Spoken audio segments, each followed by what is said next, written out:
Ce ballet me fait penser à mon passé quand je suis arrivée en France en 1989. Je passais 5 ans et demi sans papier. Je chante. Je ne parle pas du tout le français. Je chante avec l'aspirateur quand ma patronne me parle.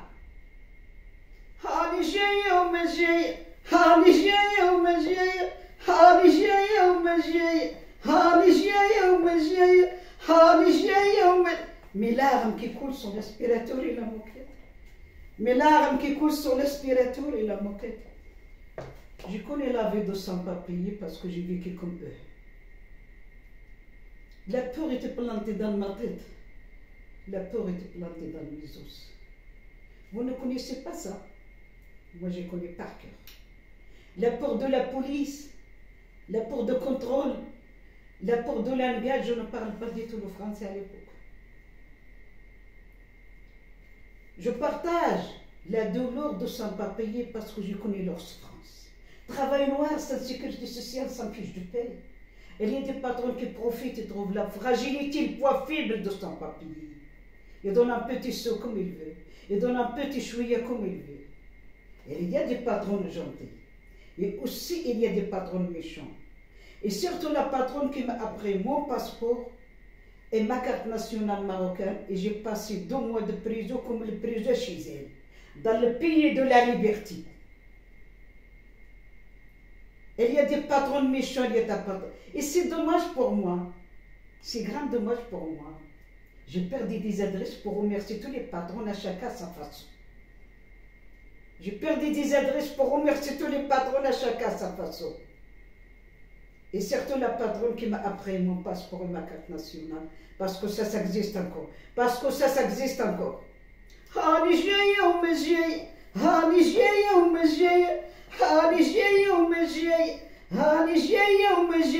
je ne viens pas. Je viens, je ne viens pas. Je viens, je ne viens pas. C'est ça qu'il dit la chanson arabe. Je vous explique. Mes enfants étaient toujours au Maroc. Je leur téléphonais tous les jours pour dire mon sang à mes enfants pour les calmer. J'ai dit je viens, je ne viens pas, j'ai pas de cas 6 jours. Tous les jours, j'ai dit je viens, je ne viens pas. Anna, je viens, je ne viens pas. 12, je viens, je ne viens pas. 3, je viens, je ne viens pas. 4, je viens, je ne viens pas. 5, je viens, je ne viens pas. 5 ans et demi après, je me suis mariée. J'ai fait mes papiers. J'ai allé voir mes enfants au Maroc. La plus belle journée de ma vie, mes amis. La plus belle journée de ma vie quand j'ai sorti de la préfecture avec ma carte de séjour. Et j'ai tourné la tête. À droite, à gauche, à droite, à gauche, pour savoir, il n'y a personne. Et j'ai crié pour faire la joie à mon esprit, à mon âme.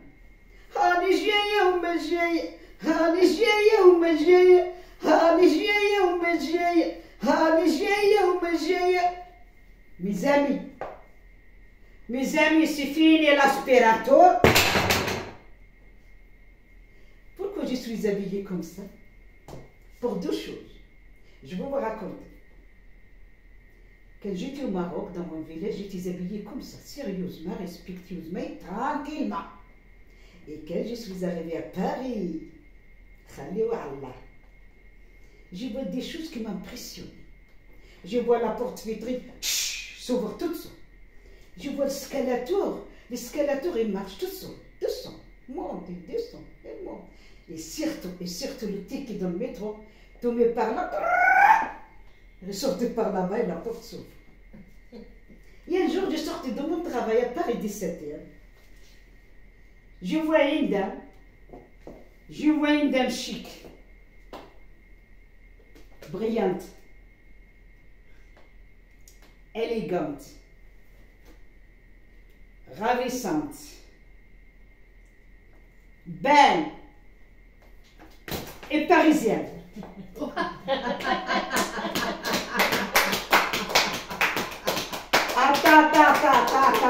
Attends, mes amis, attends, c'est pas facile pour de devenir parisienne. Et surtout pour Tata Milouda. Attends.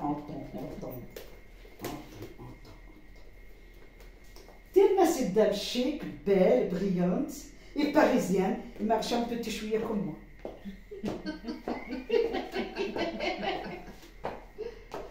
Il parle avec son petit chien, un petit caniche. Elle dit à son chien, mon bébé, mon bébé. Ah oui, le bébé c'est un chien, le bébé c'est mon fils. Je n'ai jamais vu ça de ma vie. Et tout à coup, elle a lâché son petit chien dans la rue. Et dit à son chien, venez, venez, ta maman elle est là, ta maman elle est là. Ah bon? Elle, la maman d'un chien? Je n'ai jamais vu ça de ma vie. Tout à coup, le chien a crotté dans la rue. Elle commence à ramasser la crotte de chien. Elle cherchait le mouchoir, sac plastique. Elle a commencé à ramasser la crotte de chien et mettre dans le sac plastique. En plus, ils mettent le sac plastique dans le sac à main. Et moi, j'ai ouvert les yeux, la bouche en gras, je suis la dame. J'ai besoin de savoir qu'est-ce qu'il fait avec la crotte de chien. Collectionner, c'est pas vrai. Et décorer sa maison, c'est pas vrai. Je me suis dit, pourquoi pas, moi, la petite Marocaine qui vient de son village, être à la mode comme elle. Alors, j'ai mis la jupe comme elle. Il m'a fait mes voix. Il m'a fait mes voix. Hé, maman, maman.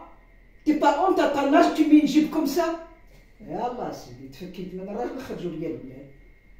Je me suis débarrassée de mon père, de mes frères, de mon oncle, de mon mari. Maintenant, ce sont mes enfants qui me commandent. 4 générations chefs de moi. 4 générations chefs de mon corps. 4 générations chefs de mes paroles. 4 générations chefs de moi. À quel année moi chef de ma vie? À quelle année moi chef de mon corps? À quelle année moi chef de mes paroles? J'ai dit à ma fille, et alors? Toi tu as 20 ans, tu fais comme tu veux. Et moi, parce que j'ai 60 ans, parce que je suis maman et belle-mère et grand-mère, moi aussi j'ai le droit d'être à la mode. Comme toutes les femmes qui font la mode. Déjà quand j'étais dans mon village, je n'avais pas le droit. Ni de sortir, ni de parler, ni aller à l'école, ni dire salam à mon voisin, ni serrer la main avec mon cousin. Encore ici, dans le pays de la liberté, égalité et fraternité, moi aussi j'ai le droit d'aller à l'école pour apprendre à lire et à écrire. Moi aussi j'ai le droit de sortir, de parler, de chanter, de danser. Moi aussi j'ai le droit de participer à des associations comme la vôtre. Moi aussi j'ai le droit de faire théâtre, la comédie. Et pourquoi pas, mes amis, et pourquoi pas, mes amis, de devenir star de cinéma avec tous les réalisateurs.